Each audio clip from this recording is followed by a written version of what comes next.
everyone, my name is Kaylie and welcome back to my YouTube channel.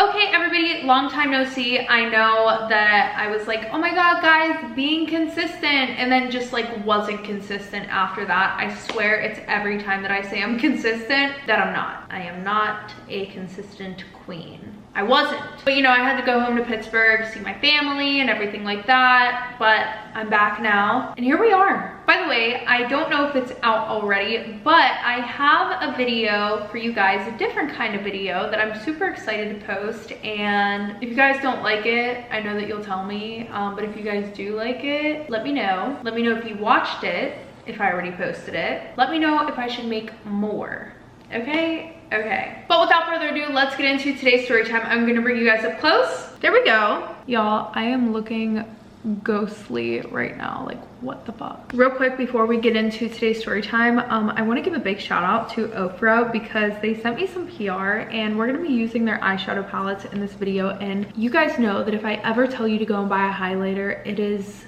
99.99999% of the time an Ofra highlighter. These highlighters hit different, and they sent me this eyeshadow palette today and this one, which these are totally giving like 2016 makeup. Maybe we should do 2016 makeup today. See, I was around for that trend, but I wasn't really in it because my family was not about to buy me any of that shit.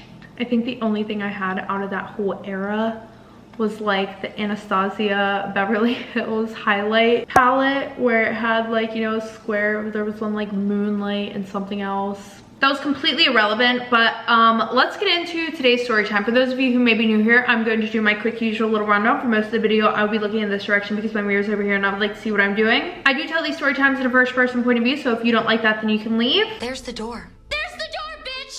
And these story times are sent in by anonymous people. I know I said let's get into the story time, but one more thing. My psoriasis is really acting up right now, so if you guys see any white stuff in my hair, that is what it is. This is just not responding to any of the medicated shampoos that I have. So she said we are here to stay.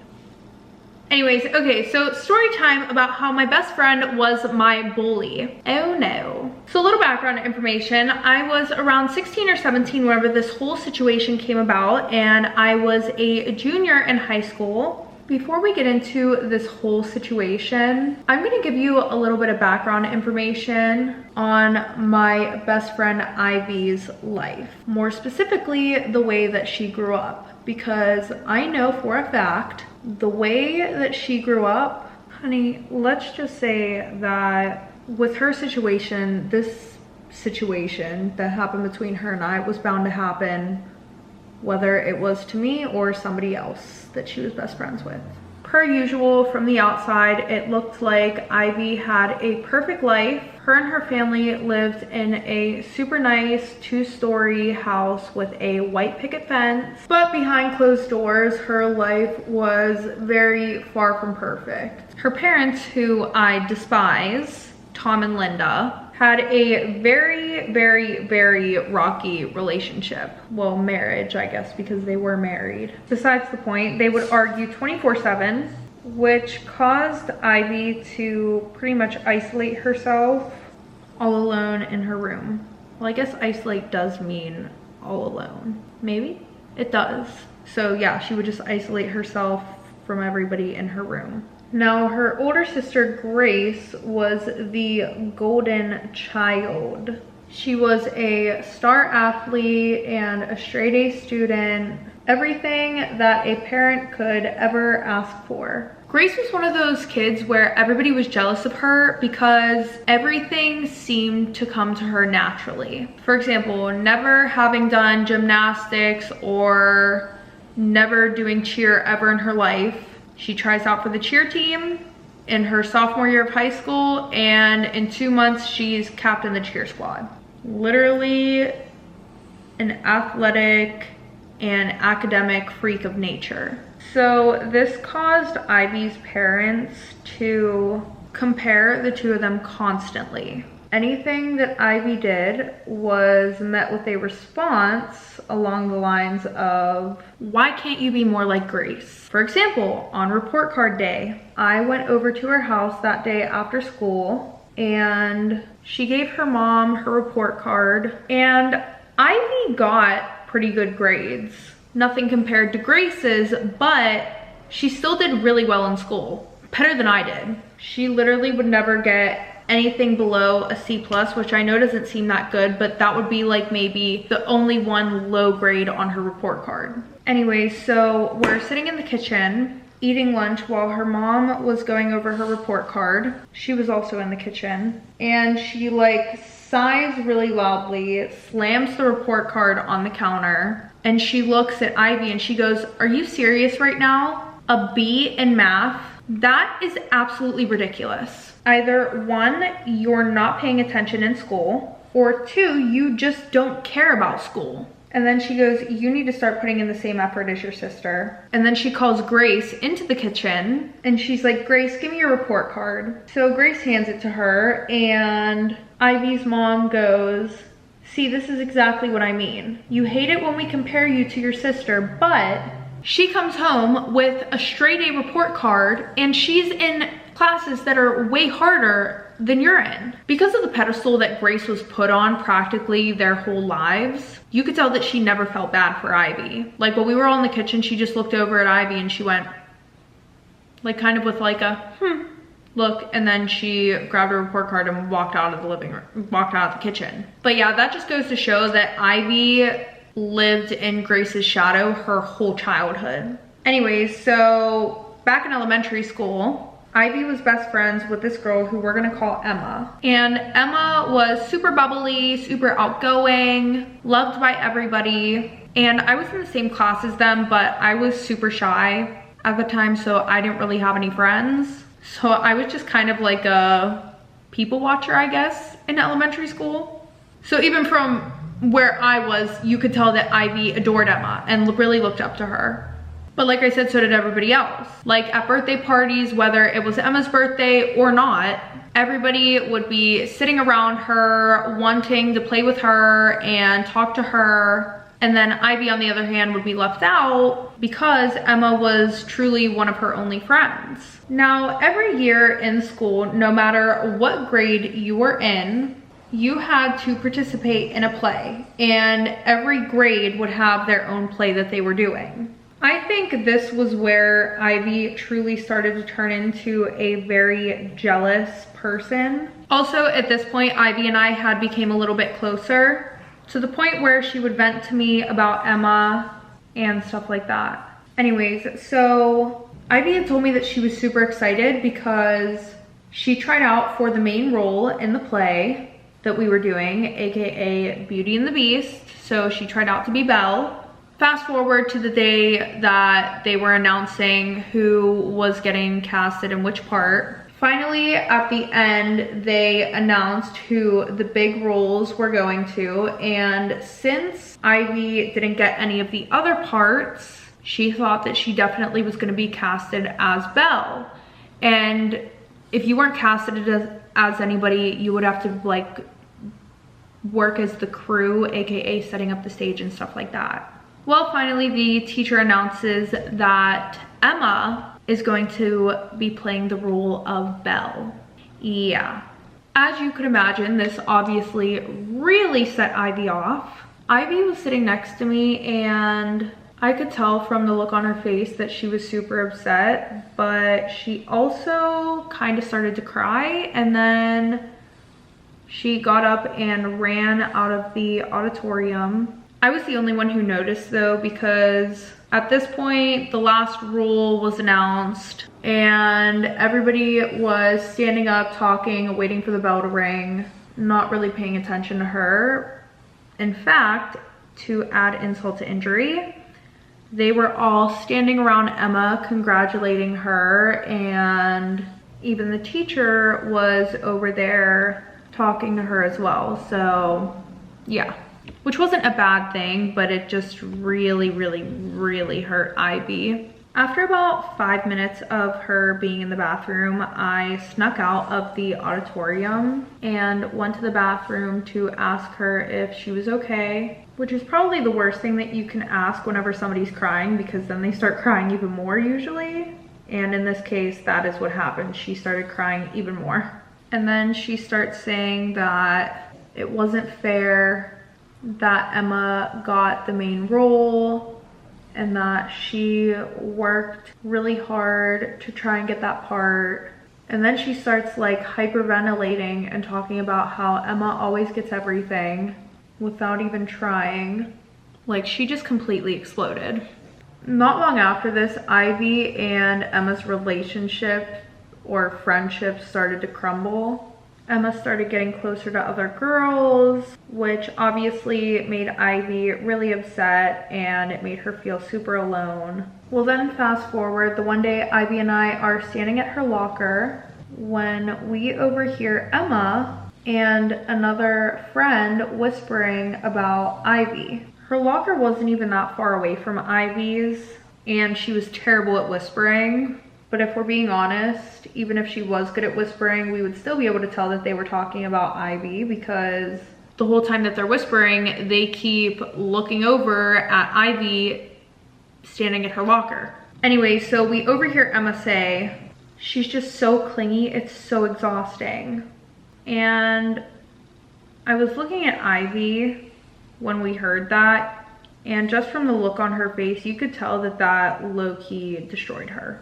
Because listen, I don't mean to sound like dramatic or anything, right? But after this, Ivy became cold-hearted. Now, surprisingly, Ivy didn't crash out over this. She actually didn't even confront Emma.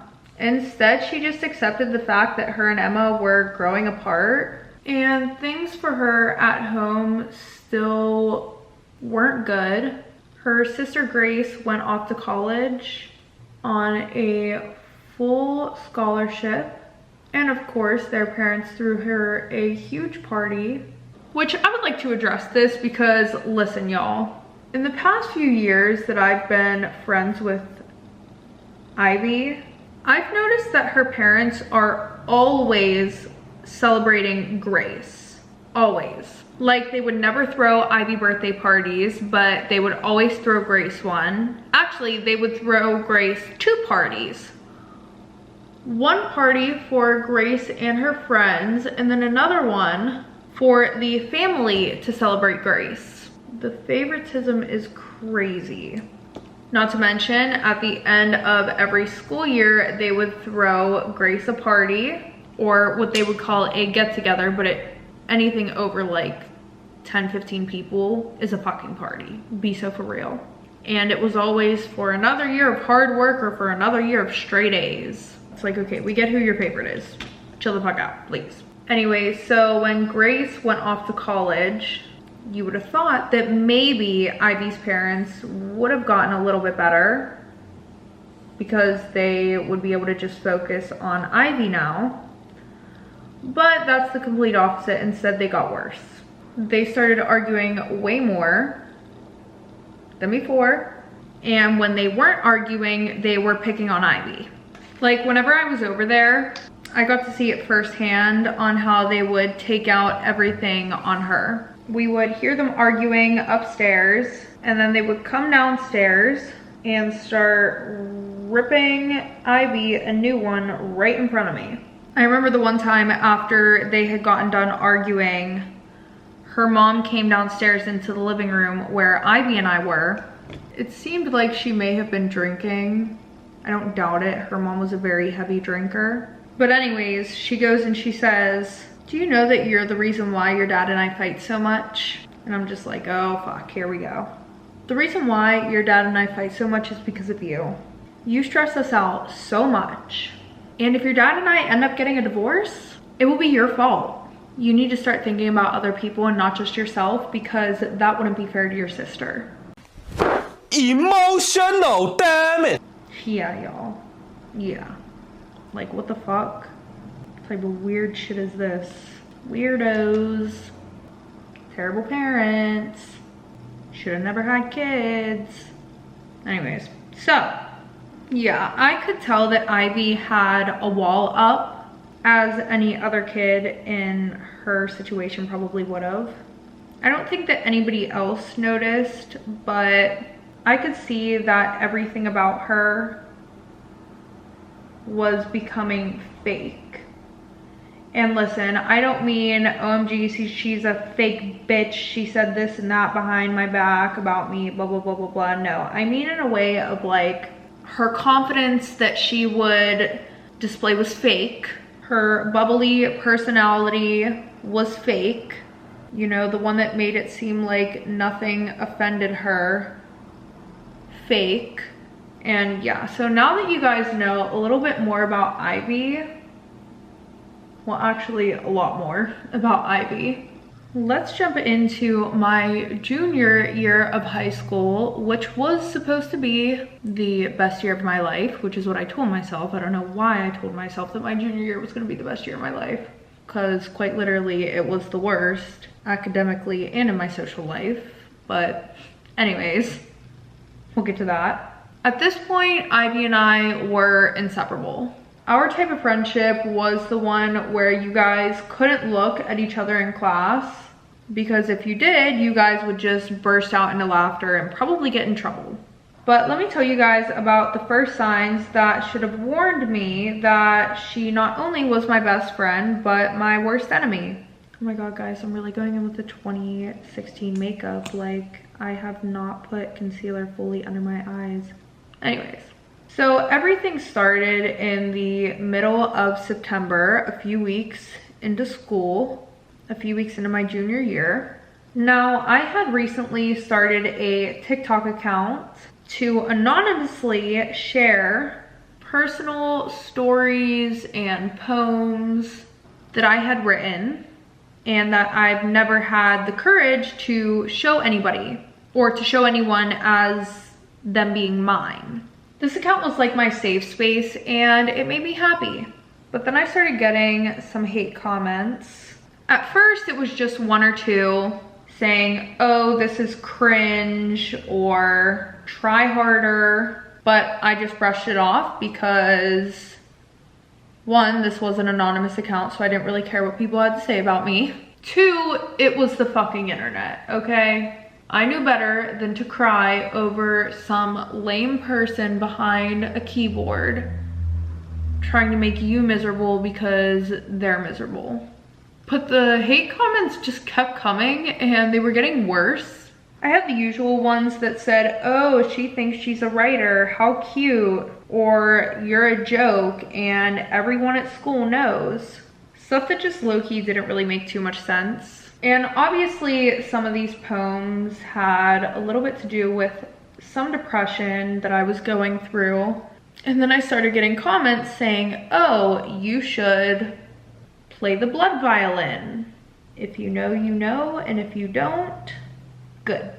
Or you know what, no, I'm not gonna be one of those people because literally I hate those people on TikTok who will say something and then they won't tell you the meaning of what they're saying. It's literally saying that you should go SH, play the violin, the blood violin.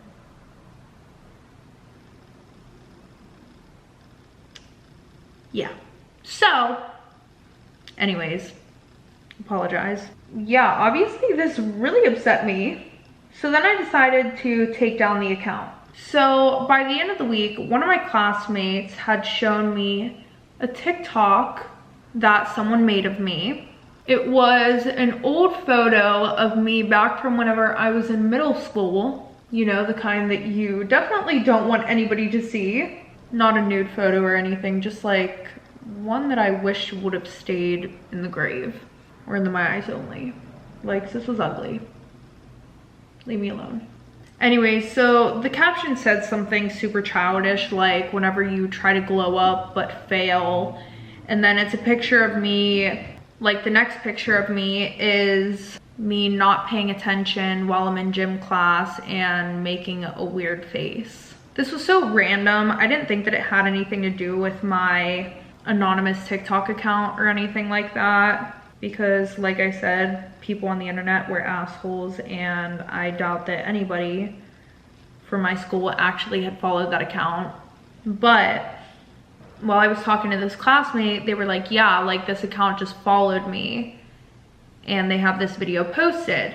I look at the account name and it says the truth about student 273. The reason why the account was called Student 273 was because I was Student 273. In my school, there were a lot of things that were done for like privacy reasons. Like, for example, Student 273 was me, and your number changes every year because you get a new locker every year, and your number is the number on your locker. And besides, when you're in the classroom or you're talking one-on-one with teachers, that's what you were. Like, for example, over the intercom, if the office needed you to go down there, they would be like, Student 273, please come to the office, blah, blah, blah. Kind of crazy. Y'all, I look like a ghost. What the fuck? Anyways, back to the TikTok. I know that TikTok may not seem like it's a big deal, okay? But I'm somebody who used to be very self-conscious about the way that I looked. Still kind of am to this day. But yeah, so for someone to post that picture and follow almost everybody in my grade, tag random people in the video, literally the most random people. They were tagging people that I didn't even know in this video just so people could see it. It started to give me really bad anxiety. Naturally, I go to my best friend for comfort, and I'm like, Ivy, oh my gosh, somebody is making fun of me online. Like, there's a whole TikTok account that was made just to trash me. And I got so upset to the point where I literally like started to cry.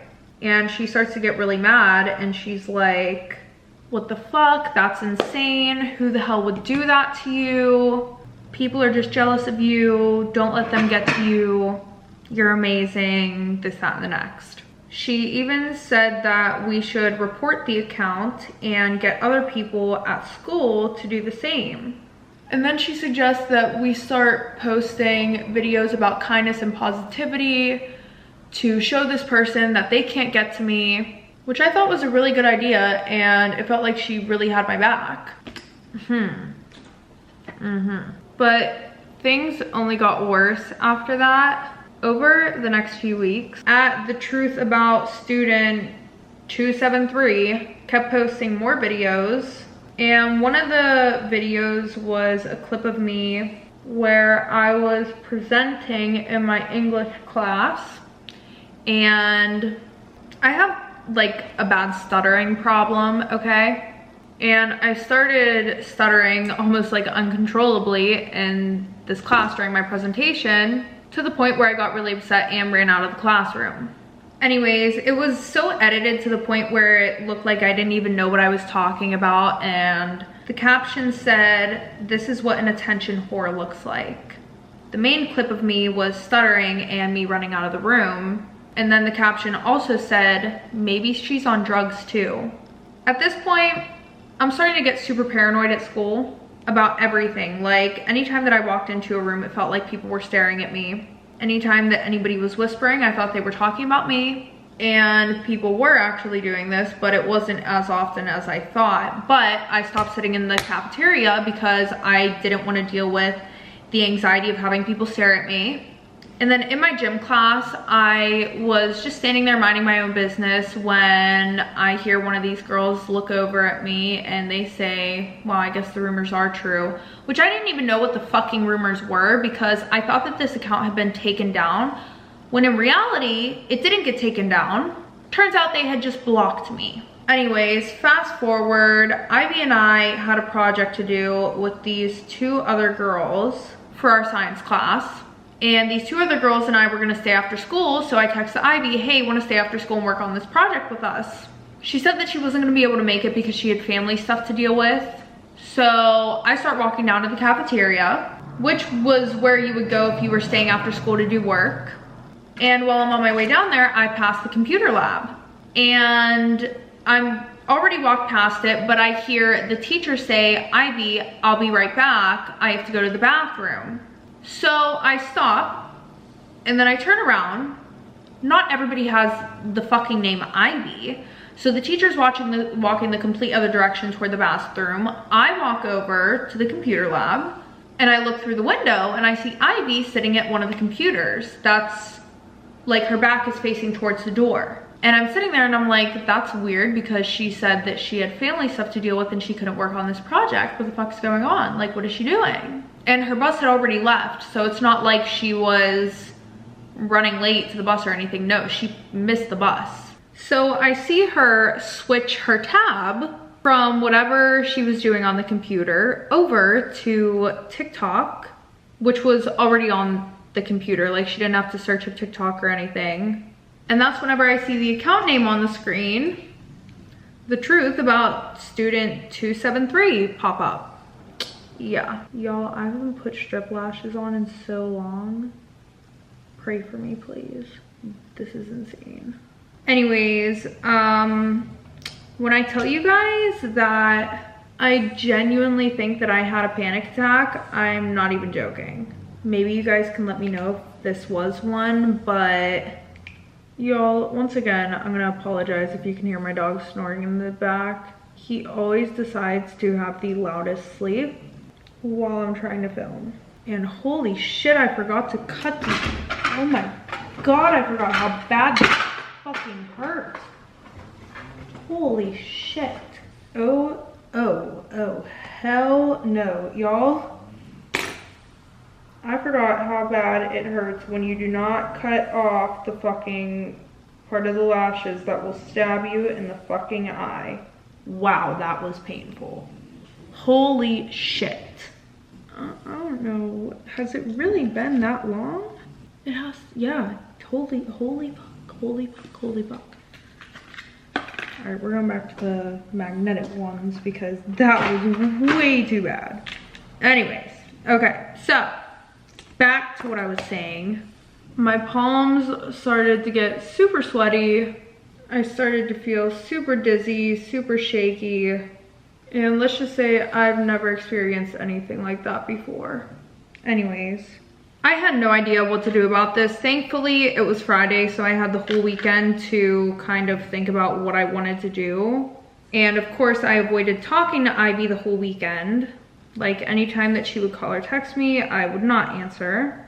Also, anytime that she would call or text me, I would get this huge anxiety feeling all over again. Like, I haven't really gone in depth about how this has affected me mentally, but I was really struggling to keep a positive attitude. And I tried my hardest not to look at this account, but I couldn't help it. Every day there would be a new reason on why people were either giving me dirty looks, staring at me, whispering me, making fun of me, whatever. Fast forward, Monday morning, I went to my locker. Ivy met me there, which was our usual routine, but she goes, "Oh, are you okay? You haven't answered my text messages or calls all weekend." Me being non-confrontational, I still didn't know exactly how to confront her about what I had saw, or I guess actually what I know now. So I just told her that I had been feeling sick, and she goes, "Are you sure? You can tell me if something's wrong. Did something else get posted on that account?" Girl, shut the fuck up! And I'm just sitting there like, are you fucking kidding me? This bitch has the audacity. Whatever, anyways. So I finally say to her, "Ivy, like, can you be honest with me? Are you at the truth about student 273? When I asked this, she starts nervously laughing, and then she started looking offended. She goes, "No way. I would never do that to you. Why would you think that?" And I'm like, "Well, I saw you in the computer lab on Friday on the account." And then she starts getting defensive, of course. She was like, "I was reporting the account for you. Don't you remember you asked me to help?" Bruh. God, I can't believe that you think I would do something so awful. Like, hello, we've been best friends for years. You looked really upset Friday morning, and I could tell that the account was getting to you, and I thought that reporting the account on a different computer that wasn't logged in would help, because it would seem like more people were reporting the account, blah, blah, blah, blah, blah, excuse, whatever. So then I start feeling guilty about doubting her. Yeah, I know, guys, don't come for me. I know, I was fucking stupid. Anyways, so then I start to think to myself, well, I've been so paranoid about this whole thing that maybe I'm just starting to think that it's everybody just because I want to find out who it is. So I apologize to her, but something still doesn't feel right about it, because why wouldn't she just do it on her phone? And also, I'm pretty sure that you could just go on TikTok on your phone web browser and do it from there. So it wasn't really adding up, you know? Anyway, so a few weeks later, I asked my friend Chloe if she could try and help me figure out who this person was, because the help that I was getting from Ivy, I don't know, I was just still suspicious after that whole thing, so I didn't want her help. So for the next few days, Chloe and I keep an eye on the computer lab, and during each class, we would take turns walking past the computer lab to see if Ivy was in there. And we were about to cross Ivy off the list because the account was still posting, and Ivy hasn't been to the computer lab since Friday. Like, we were also watching to see if Ivy would get on her bus or if she was staying after school, just to make sure that she wasn't that person, you know, the account. But the one day I'm over Chloe's house after school, and we were sitting in her brother's room talking about what was going on, and her brother was like, oh, well, I know how to track IP addresses. I completely forgot that her brother was a fucking nerd. Anyways, I didn't really have that much faith in it working, because when you hear like track an IP address, you think of like, oh my god, the FBI. That's what I think of. But he did his thing. Yeah, give a big round of applause to Chloe and her brother for confirming my worst fear, aka it being Ivy. It was Ivy. Don't be shocked. You're shocked? You're shocked? So I asked Chloe not to tell her because I didn't know how I was going to confront her yet. And I asked my mom if I could stay home from school the next day so that way I might have a little bit of time to think about what I was going to say. Of course, my mother said no. And I refused to talk to Ivy again, acting like everything's okay without confronting her. Because at this point, this whole thing had been going on for months, and yeah, no, we weren't going to play that game. Even though the situation was giving me crippling anxiety and I could have just ignored it and known that it was her, which definitely that idea did come across my mind, okay? Don't think it didn't. Anyway, so fast forward, thankfully the next day Ivy isn't at school, and now I decide, since I have time to think about the whole thing, I would confront her after school, because I also didn't want an audience. Finally, I get out of school and I ask her if she wants to meet me at the Starbucks that's down the street from both of our houses, which is where we would normally meet before we would hang out, so it wasn't unusual, you know, she wasn't gonna suspect anything. Anyway, so I get there, she's already sitting down at the table with her coffee. I go and get mine, and I go and I sit down at the table across from her, and I just flat out say, I know it was you, while I hold up a screenshot of the IP address. And she just stares at me. I could tell that she felt really guilty, but knowing Ivy, she's not the type to apologize, and she is definitely the type to justify everything that she has done, even if it's completely wrong. And then finally she goes, okay, fine, it was me. First thing I want to say is guilty, guilty. I'm stunned for a moment, and then I look at her and I'm like, what is wrong with you? Why would you do this? Like, why did you drag it on so long knowing how badly this whole situation affected me? And then why would you offer to help me take it down? And then she shrugs and gives me some lame ass excuse, and she's like, you're not as perfect as everybody thinks you are.